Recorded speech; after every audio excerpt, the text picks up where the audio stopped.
Hola, buenos días.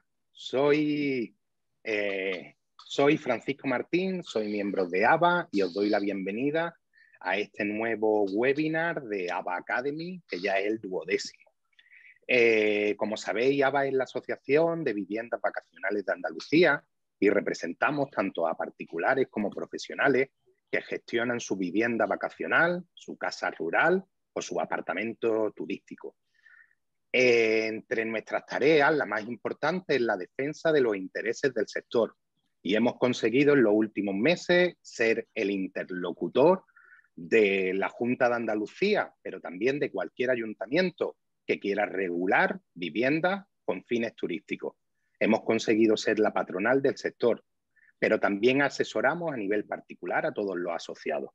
Para hacer todo esto y para seguir por este camino necesitamos asociados. Esto es fundamental para seguir adelante. Si alguno de los asistentes no está asociado, al final tendremos una oferta muy especial para ellos.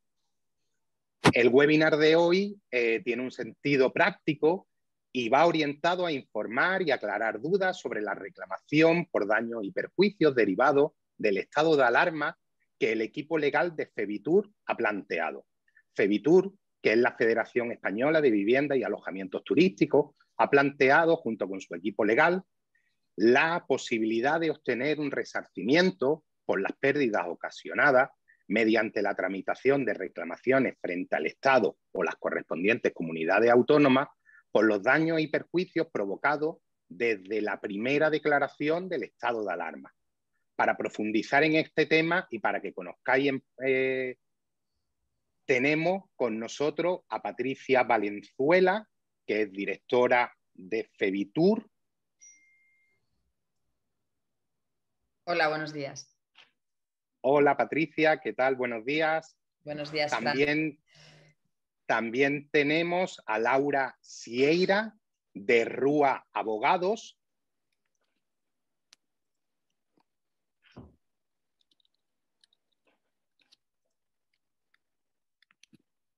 Parece que hay un problema. Hola, buenos días. Hola Laura, ¿qué tal? Hola. También tenemos a Tomás Villatoro, del despacho US Aequitas.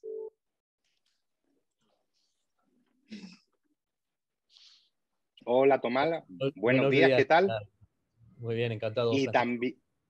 Y también tenemos a Ángel Díaz, de Pericias.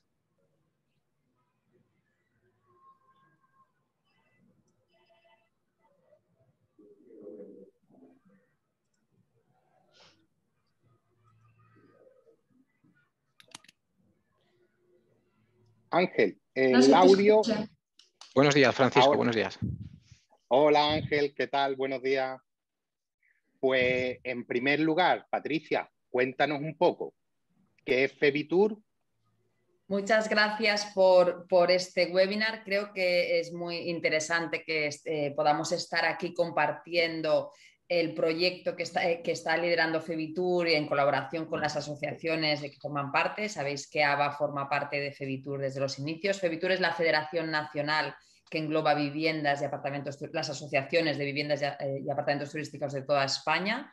Nosotros somos la patronal, la única patronal que existe a nivel nacional en defensa del sector. Como bien decía Fran, a nivel de Andalucía, ABA representa el sector, a nivel de España, FEVITUR está en las entidades que representa las viviendas turísticas, este importante segmento turístico que, como todos sabéis, desgraciadamente por la crisis del coronavirus ha sufrido en primera persona los daños a nivel económico, ¿no? Esta gran crisis. Entonces, desde la Federación estuvimos estudiando la posibilidad de la realización de unas reclamaciones para precisamente de cara hacia el Estado y también a las comunidades autónomas, en función de los tempus, que ahora hablaremos, poder resurgir estos daños y perjuicios que han sufrido tanto los gestores como los particulares por el estado de alarma, por todo este momento que hemos sufrido.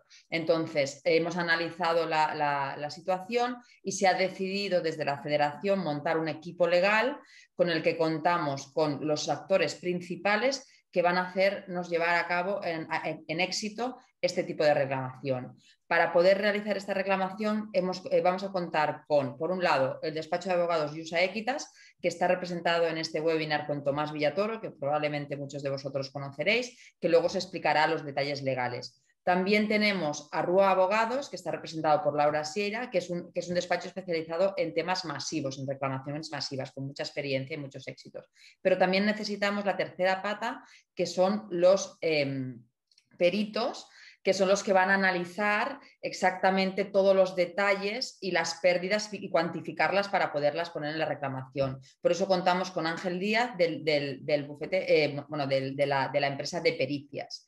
También contamos con Legal Box, que es una empresa de procuradores, porque sería el cuarto punto a nivel de costes, que luego también os explicaremos. Entonces, lo que vamos a hacer es presentar una reclamación que puede ser o bien al Estado y al Estado y a las comunidades autónomas por el periodo desde la primera declaración del estado de alarma del 14 de marzo de 2020 hasta la finalización, que fue el pasado 9 de mayo.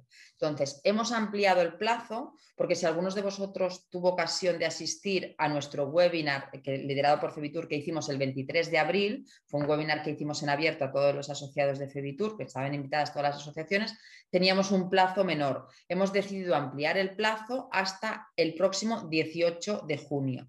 Entonces, ¿cómo lo podéis, si estáis interesados en participar, cómo lo podéis hacer? Hemos habilitado dentro de nuestra página web de Febitur un apartado específico que se llama Legal, que al final de la presentación os enseñaremos una visión, Laura os mostrará cómo es. Rellenáis un formulario y se os contactará para poder acceder a toda la información y facilitar todos vuestros papeles, vuestros detalles al bufete para que puedan ejercer la reclamación. Por mi parte, animaros a hacer cualquier consulta, cualquier pregunta en estos momentos, o si se os queda en el tintero, enviárnosla por mail, estaremos encantados de ayudaros. Es una oportunidad que existe, es una oportunidad real, evidentemente no hay garantía 100% nunca en general, pero es una buena oportunidad. Creemos que se están dando casos en otros sectores que nos animan a hacer este tipo de reclamaciones y nada más, contar conmigo para lo que queráis y os doy paso a Tomás Villatoro, que os explicará en más detalle el tema legal. Muchas gracias. Muchísimas gracias, Patricia, como siempre, con la claridad que te caracteriza, ¿eh? Yo creo que lo has dejado perfectamente explicado y me lo pones muy difícil. Yo realmente voy a ser muy breve porque creo que al final lo que le interesará luego a cada uno es que nos lance preguntas que le podamos responder las dudas. Respecto de la parte jurídica, como bien ha explicado Patricia, se trata de dos reclamaciones, una frente al Estado, que es el que adopta el decreto por el cual se declara el estado de alarma a partir de marzo del 2020, con las interrupciones que se produjeron entre junio y octubre del 2020, y que, como bien sabréis, el 9 de mayo de este año ha quedado sin efecto, ¿no? Por otro lado, se produce la contraposición con las diferentes normativas que por delegación del Estado han ido adoptando las diferentes comunidades autónomas y entre ellas la andaluza, con sus correspondientes restricciones. Como bien explicaba Patricia, hay una reclamación frente al Estado y otra frente a la comunidad autónoma. Desde luego, mi recomendación es presentar las dos para tener más posibilidades de obtener la recuperación, ¿no? Al fin y al cabo, nosotros consideramos que jurídicamente hay una responsabilidad solidaria, de tal manera que si hubiera una condena, cabe la posibilidad de que esa condena sea frente a una u otra o frente a las dos, ¿no? De esta manera tenemos mayor garantía que si nos dan la razón podamos cobrar y más facilidades de que haya una condena para alguna de las administraciones, ¿no? Dicho esto, y no quiero entrar en cuestiones excesivamente técnicas, sí que pueden preguntarse, ¿pero esto tiene viabilidad? Pues desde nuestro punto de vista sí. Es verdad que nunca se ha producido una pandemia en nuestro país, por fortuna. Son unas circunstancias un tanto peculiares, las administraciones invocarán fuerza mayor y saldrán con cualquier tipo de razonamiento, pero independientemente de eso hay una obviedad, y es que hay una normativa, la Ley Orgánica de 4/1981 del estado de alarma, que permite la posibilidad de que los afectados por un estado de alarma soliciten la reclamación de indemnizaciones por los perjuicios que han derivado de ese durante esa situación de estado de alarma. La misma obligación o el mismo derecho a reclamar esa responsabilidad se deriva de la propia Constitución española, los artículos 9 y 106 de la Constitución, y a su vez tiene el apoyo de la responsabilidad patrimonial en la Ley 40/2015 de régimen jurídico de las administraciones públicas, con lo cual tenemos un marco normativo que lo permite y que a su vez está también soportado por los diferentes decretos que ha ido aprobando las respectivas comunidades autónomas, y entre ellas la andaluza, para exigiendo una serie de restricciones o imponiendo una serie de restricciones de carácter sanitario que han impedido en sectores como el que les concierne, en este caso las viviendas turísticas, a la que tenemos el honor de asesorar a través de Febitur y algunas asociaciones, de tal manera que esas restricciones que por delegación del gobierno han ido fijando las diferentes comunidades autónomas, pues han supuesto una restricción que ustedes han sufrido obviamente en su bolsillo. Eso lo conocen mejor que yo. Entonces, siempre y cuando podamos demostrar la antijuridicidad del daño, es decir, que no estaban obligados ustedes a soportar esta presión, tendremos la posibilidad de que existe una responsabilidad de naturaleza objetiva por parte de la administración, el Estado y las comunidades autónomas. Para ello necesitamos obviamente el apoyo del perito, luego lo explicará Ángel, el perito economista, que tendrá que justificar la existencia de esos daños. De esta forma, creemos en esta acción, entendemos que tiene viabilidad y que por tanto no es un proyecto en el que nosotros nos embarquemos a lo loco. De hecho, habrán escuchado que ya hay otros despachos de abogados y otros que están iniciando acciones en representación incluso de otros sectores, sector de restauración, en algún caso el sector de agencia de viajes, sectores hosteleros, es decir, aquellos sectores que como el suyo se han visto más afectados como consecuencia de las medidas restrictivas durante la pandemia. Y en definitiva, y ya doy paso a mis compañeros, y quedo a su disposición para contestar a las preguntas de naturaleza jurídica que quieran plantear durante este webinar, y agradecerles a todos su presencia. Muchas gracias.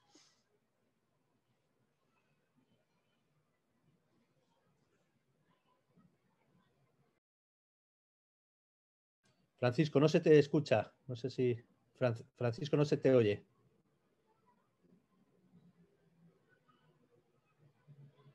¿Francisco? Bueno, si no, Laura, ¿continúas? Continúa, tienes el... Sí, se me escucha, ¿no? Ahora. Vale. Bueno, pues yo os voy a resumir un poco lo que serían los costes de la reclamación, es decir, cuánto cuesta presentar la reclamación. Bueno, en cuanto a los costes, vamos a diferenciar una parte fija y una parte variable.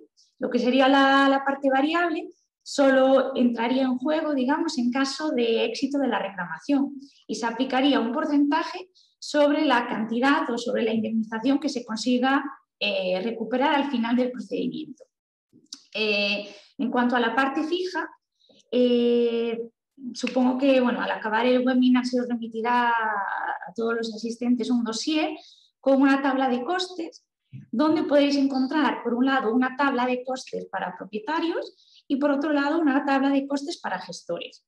En esas tablas pues, aparece desglosado los honorarios de abogado, de procurador, de perito y la parte de notario, que se correspondería con pues, el coste que tendría realizar un poder notarial. En esas tablas, en la de propietarios, por ejemplo, vais a ver que el apartado de abogado aparece desglosado en dos partes. Por un lado sería la reclamación contra el Estado y la segunda tabla sería la reclamación contra la comunidad autónoma.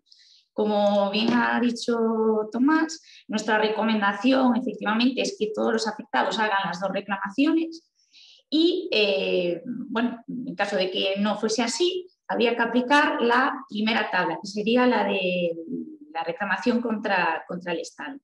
En la tabla de costes de propietarios, los honorarios están dependen, ¿vale? Se fijan en función del número de viviendas para el caso de perito y abogado. Entonces, en esa tabla aparece, por ejemplo, coste de una reclamación contra el Estado en el caso de que el propietario tenga una vivienda, pues, por ejemplo, 320 euros. En el caso de que tenga 2 viviendas, pues 300 euros por vivienda. De todas formas, en el dossier se os adjuntará una simulación de costes para el caso de propietarios que tengan una vivienda y aquellos propietarios que tengan 2 viviendas. En el caso de los gestores es un poco diferente porque el coste sería un coste global independientemente del número de viviendas que gestionen. Es importante decir que estos costes de la parte fija, son unos costes cerrados, es decir, es realmente el coste que va a tener la reclamación para aquellos afectados que decidan reclamar. Incluirán tanto la reclamación patrimonial previa como la parte contenciosa que se tramitará una vez finalizada la reclamación patrimonial. Es decir, nunca se os va a cobrar, nunca se va a pedir más dinero que los honorarios que están fijados. Entonces es una parte importante porque bueno, sabemos que hay otras ofertas en el mercado que sí, que puede que sean más económicas, pero solo incluyen una de las partes o hay algunos honorarios que no están fijados y bueno, es una cosa a tener en cuenta. Por otro lado, otra cosa que debéis saber cuando veáis esa tabla de costes es que aparece una columna de esa tabla como perito ratificación, que veis que será, bueno, vais a ver que son 150 euros. Ese coste está previsto para aquellos supuestos donde haya que realizar una ratificación del informe, porque no sabemos si se va a realizar o no, ni si se van a tener que realizar todas. Entonces, bueno, ya está fijado de antemano. En el caso de que haya la ratificación, pues tendrá este coste de 150 euros y en el caso de que, por lo que sea, no sea necesario, no se cobrará ese coste. En todo caso, para que os hagáis un poco una idea de los costes, el coste que tendría la reclamación para un gestor sería de 2.100 euros, incluir en ese caso la ratificación del perito, ¿vale? Haciendo un cálculo global de lo que costaría la reclamación, y para aquellos propietarios que tengan una vivienda sería de 1.370 y aquellos propietarios que tengan 2 viviendas, 2.310. En todo caso, sé que es un poco confuso ahora tantos números y tanta tabla, pero bueno, en cuanto termine el webinar se os remitirá el dossier con esa tabla, con esas simulaciones y bueno, si tuvieseis cualquier duda o cualquier pregunta al respecto, pues nada, estaría encantada de resolver vuestras dudas. Laura, disculpa, una pregunta. ¿Esos honorarios lo incluye todo? Todo, sí, como he dicho, lo incluye absolutamente todo, tanto la reclamación patrimonial previa como la fase judicial posterior, todos los recursos, incidentes y bueno, todo lo que pueda surgir, ¿no?, a lo largo del procedimiento, todo estaría incluido. De acuerdo. Y después, una pregunta que nos hacen, ¿cómo se valorarían las pérdidas? Porque no es lo mismo una vivienda en la costa, una vivienda en la ciudad. ¿Cómo sería esa valoración de pérdidas en la reclamación? Bueno, pues Francisco, yo lo que tengo que decir es que lo primero, cada cliente, cada afectado va a tener su propia valoración.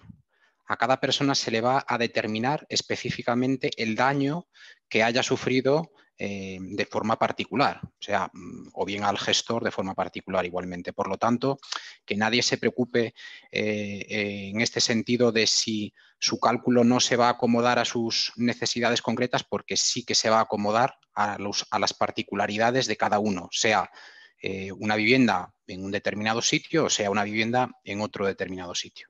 Nosotros vamos a valorar fundamentalmente 2 cosas, que son las que rigen, digamos, este proceso de cálculo de daños y perjuicios. Por un lado, lo que denominamos lucro cesante.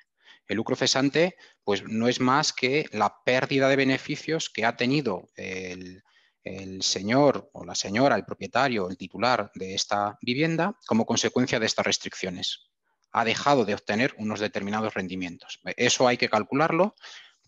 Pediremos una información, obviamente, para chequearlo y para comprobar y para consolidar esa cifra, pero eso cada usuario tendrá la cifra que corresponda. Y por otro lado, lo que denominamos daño emergente, es decir, aparte de aquellos ingresos que se han dejado de obtener, puede haber, digo puede haber, porque habrá que verlo caso a caso, igualmente, puede haber una serie de gastos, una serie de costes en los que se haya incurrido como consecuencia de estas restricciones y que no hubiesen existido de no haber precisamente existido estas restricciones. Pues esto sería la segunda pata que habría que calcular para cada cliente. Y Ángel, entonces, ¿qué requisitos, qué documentación se necesitaría para empezar con el proceso? Sí, en este dossier que llegará a todos los interesados, ahí, digamos, especificamos qué documentos vamos a necesitar. Estos documentos están estructurados, digamos, entre aquellos que pedimos a los propietarios particulares y aquellos que pedimos a los gestores. Es diferente documentación, evidentemente, porque es un perfil distinto, pero básicamente la esencia de lo que pedimos en uno y otro caso es lo mismo.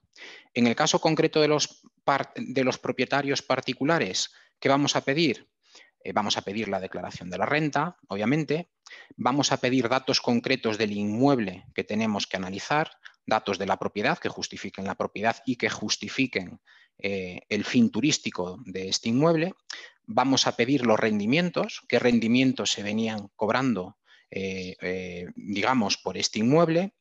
Y vamos a pedir también, y enlazo con el tema del daño emergente, las facturas de costes que hayan existido como consecuencia de este posible daño emergente ocasionado por estas restricciones. En el caso de los gestores, ¿qué vamos a pedir? Pues en el caso de los gestores vamos a pedir, dado que se trata de sociedades, vamos a pedir las cuentas anuales, vamos a pedir el IVA, vamos a pedir información contable referida a la cuenta de pérdidas y ganancias y vamos a pedir también, efectivamente, igualmente, facturas acreditativas de los costes que se hubiesen podido producir por esa reapertura o por ese reacondicionamiento o, en definitiva, este daño emergente al que me refería antes. Eso, repito, va a estar escrito en ese dossier, por lo tanto, que nadie se preocupe porque va a poder leer con calma qué se va a necesitar y, en cualquier caso, como yo sé que al final hay muchas particularidades y todo el mundo puede, digamos, entender que necesita que se incluya alguna otra información, pues si eso es así, si aquel cliente considera que, aparte de esos documentos, tiene otro documento, tiene algún otro documento que necesita que los peritos valoremos, pues efectivamente será bienvenido, lógicamente. Perfecto. ¿Y hasta cuándo podemos unirnos a la reclamación? ¿Qué plazo de tiempo hay para reunir toda esta documentación? Bueno, el 18 plazo de junio es el plazo para enviar, o sea, para poderte decir que te interesa. Es decir, rellenar el formulario de la página web de Fevitur del apartado legal. Ese es el plazo máximo para levantar la mano y decir, me interesa hacerlo. No significa que sea el plazo de cierre. Una vez que todo el mundo se haya apuntado, mira, os están enseñando precisamente la página, el gestor o propietario rellenará con nombre, apellido, DNI, la comunidad autónoma, número de viviendas que le interesa. Esto significa que le interesa recibir información y empezar el procedimiento. No significa que va a empezar el procedimiento en ese momento.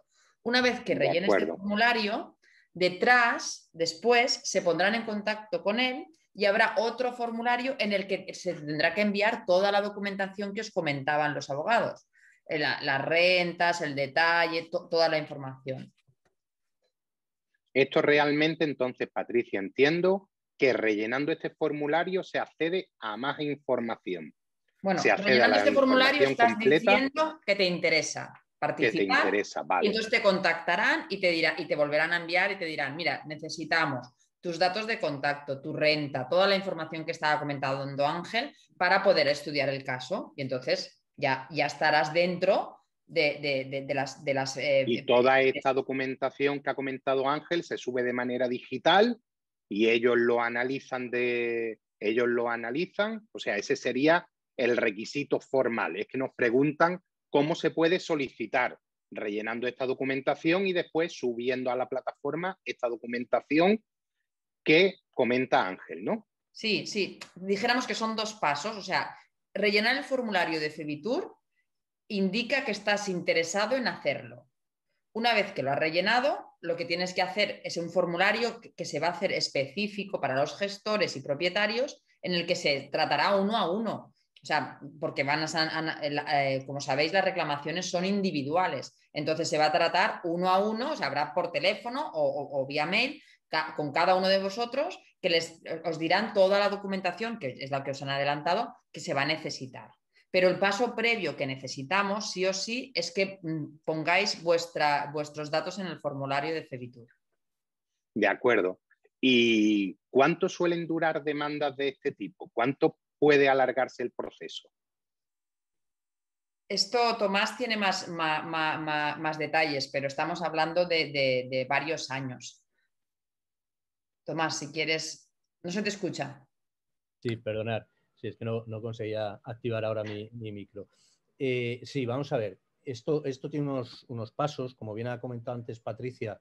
Primero hay que presentar una reclamación previa administrativa, que es un requisito ineludible, que eso, una vez que ya se disponga de la documentación y demás, pues estamos hablando de que puede presentarse pues a lo largo del verano, dependiendo del número de reclamaciones que haya.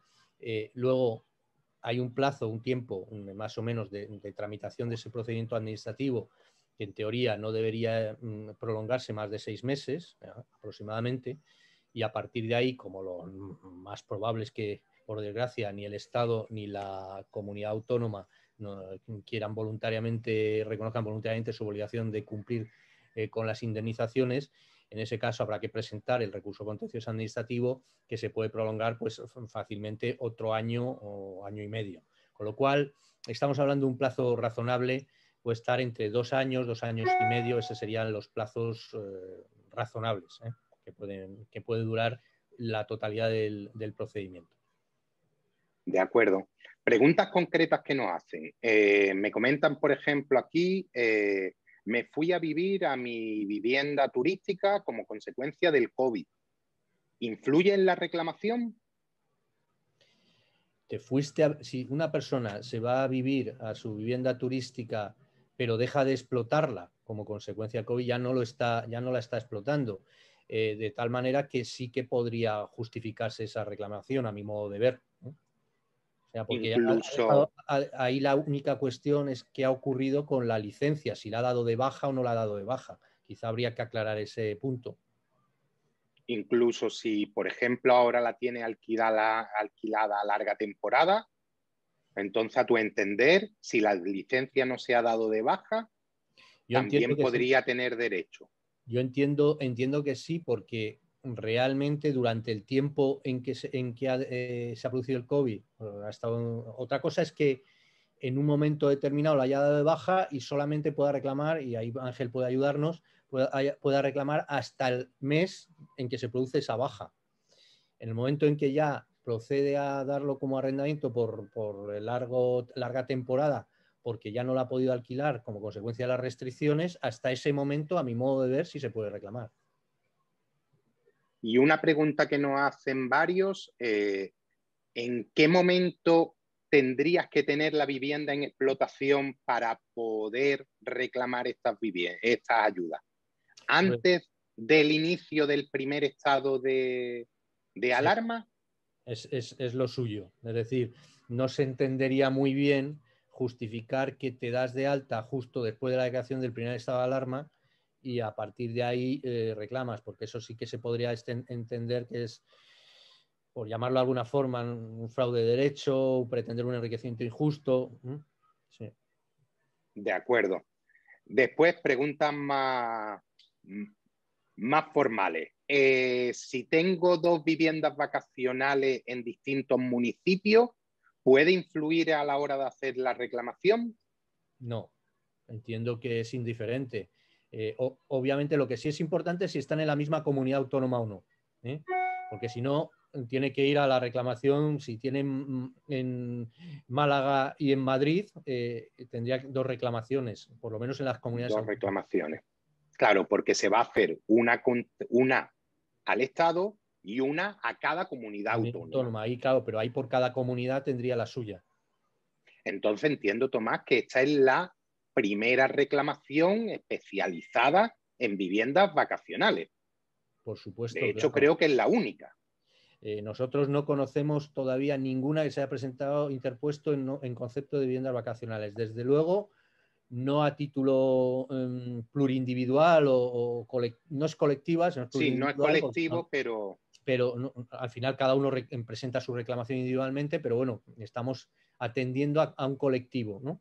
Otra cosa es que alguien en particular haya presentado la suya, pero yo desde luego lo ignoro. Sí tengo conocimiento, como explicaba antes, de que hay despachos que están presentando con restauración, sí, hostelería, alguno con agencia de viajes, sin perjuicio de que nosotros también se han puesto en contacto con nosotros otros colectivos que pueden estar interesados. Tomás, y una pregunta, porque a nosotros realmente en ningún momento nos han obligado a cerrar. ¿Realmente hay posibilidades de...? No, pero lo que han cerrado es la posibilidad de que tengáis actividad. Es decir, no te obligan a cerrar tu vivienda, pero te impiden que lleguen turistas a tu vivienda, ¿no? A que la puedas alquilar. Pues no, hay restricción de acceso tanto a nivel internacional como a nivel interautonomías, ¿no? Interautonómico e incluso interprovincial también en algunos casos. Con lo cual, al final el daño, o sea, tú estás sufriendo un daño antijurídico, tú estás sufriendo algo que no deberías soportar, ¿eh? Porque se podrían haber adoptado otro tipo de medidas más proporcionales. Que la reclamación no es por un orden de cierre, la reclamación es por las pérdidas que hemos sufrido, en mi caso, por ejemplo, como gestor, las pérdidas que hemos sufrido como consecuencia del estado de alarma en sí. Correcto, eso es así. De acuerdo. El estado de alarma, otra pregunta. Sí, perdón, solo matizar. Del Sí, estado de alarma estatal y de las diferentes normativas de las comunidades autónomas en delegación del Estado. De acuerdo. Otra pregunta que nos hace. La vivienda es de mi padre, pero está a mi nombre en el alta del registro. Y en Hacienda, él declara los ingresos. ¿Quién tendría que hacer la reclamación? Bueno, esta pregunta no sé si es para mí o para Ángel, pero bueno, yo te doy mi idea, ¿eh? Y ese es un tema, una casuística un poco peculiar la que tiene esta persona, ¿no? Porque claro, realmente depende de quién tiene la licencia de explotación. Y la licencia parece que la tiene el hijo, pero en cambio el que declara los ingresos es el padre. ¿No? Tiene una situación un tanto complicada de cara a Hacienda. Yo creo que la debería regularizar, a mi modo de ver, con Hacienda. Pero bueno, eso para empezar. A efectos de la reclamación, yo lo que haría en este caso es presentar una reclamación en nombre de los dos. De tal manera que la presenten conjuntamente, que no hay ningún problema. Totalmente de acuerdo. Entonces entiendo que en casos de matrimonio que son propietarios de la vivienda, ¿la tendrían que presentar uno o la tendrían que presentar los dos? Vale, ahí depende de si el régimen es ganancial. Si el régimen es ganancial, puede presentarla uno de los dos en nombre de los dos, pero vamos, mi recomendación es que lo presenten los dos. Si tienen separación de bienes, tendrán que presentarla los dos si son copropietarios en la proporción que sea de la vivienda. Vale. Tenemos otra pregunta. Me dicen, desde marzo del 2020 tengo inquilinos que dejaron de pagar. Ganamos el juicio en enero del 2021, a 3 días del desahucio, 22 de febrero, Se paró por un error administrativo. La jueza vuelve a dar la razón al propietario. ¿Puedo reclamar? Ahí es que esa pregunta, Fran, la estaba leyendo yo antes y estaba pensando, digo, pero vamos a ver, ¿esta señora tiene un contrato de arrendamiento de viviendas turísticas o un contrato de arrendamiento Claro, o a de larga largo. duración? Claro, yo no veo ahí la vivienda turística por ningún lado. O nos lo aclara de otra manera o yo ahí entiendo que esto no tiene nada que ver con una RPA. Esto Vale, es pues si tema... María Dolores nos puede aclarar si es que, espero que no, que los inquilinos que tuvieran eran en marzo del 2020, eran como un contrato de vivienda vacacional, se lo agradezco y le podemos contestar. Después tengo aquí otra que me dice, ¿qué pasa con los que empezamos en febrero del 2021? Entiendo que esa la hemos respondido. Después nos dicen,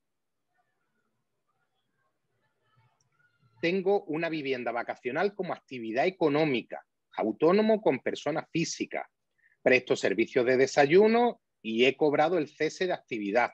¿Cómo influye a la hora de la reclamación? Entiendo que sería el tramo de gestor, ¿no? Sí, Ángel, si quieres... Tengo VFT, no es propietario. Entonces entiendo que Laura... Respecto, entiendo que habla o que pregunta respecto de los precios. No, entiendo que habla a la hora de la reclamación, si puedes reclamar siendo propietario con una vivienda de alta como autónomo, o sea, que tiene una actividad económica. Sí, como propietario, sí. Simplemente los requisitos, digamos, no serían la renta como rendimiento del capital inmobiliario, sino la renta como actividad económica, entiendo, ¿no, Ángel? Bueno, es que al ser un autónomo sus rendimientos los va a imputar a renta, con lo cual en la declaración de la renta no es una sociedad, no tributa en sociedades, tributa únicamente en el impuesto de la renta a las personas físicas, con lo cual ahí tendrá un apartado que vendrá específica, bueno, pues la actividad que él desarrolla y los rendimientos que él obtiene ahí en esa actividad. De acuerdo. Sigo leyendo por aquí. Bueno, me dicen de que no se dio de alta en febrero del 2021, sino en febrero del 2020. Pero entiendo que igualmente es posterior a, bueno, en febrero del 2020. Eso es anterior al estado de alarma. Es anterior, un mes antes. Yo, desde mi punto de vista, ese tipo de casos, que son casos muy específicos, muy especiales, lo que vamos a hacer ahí es intentar estimar, partiendo de la situación que había en ese momento, en febrero 20, cuál sería la renta más, digamos, más real, más posible obtener en los siguientes meses, teniendo en cuenta que ha tenido la mala suerte que al mes siguiente ya ha empezado el estado de alarma. Pero desde mi punto de vista, sí que habría elementos suficientes para montar una cuantía y para sostenerla. De acuerdo. Pues María Dolores nos aclara un poco y me dice que declaraba como vivienda turística, que era un contrato de vivienda turística solo por 2 meses. No sabían y se han quedado. Ganó el juicio. En verano se cancelaron las reservas por COVID y no se querían marchar. Pues sí, pues entonces que tiene a alguien desde marzo del 2020 que se quedaron por el COVID dentro de la vivienda. Bien, ahí claro, eso ya cambia la historia. Si tenía regularizada la vivienda como vivienda turística y los turistas en este caso se han querido atrincherar, hablando vulgarmente en su vivienda, obviamente a mí me parece, y Ángel me puede corregir, que tendría la posibilidad de reclamar además en los gastos, el coste que le haya supuesto jurídicamente el intentar expulsar de allí a los turistas, ¿no? O sea, es como un gasto, como un coste adicional, ¿no?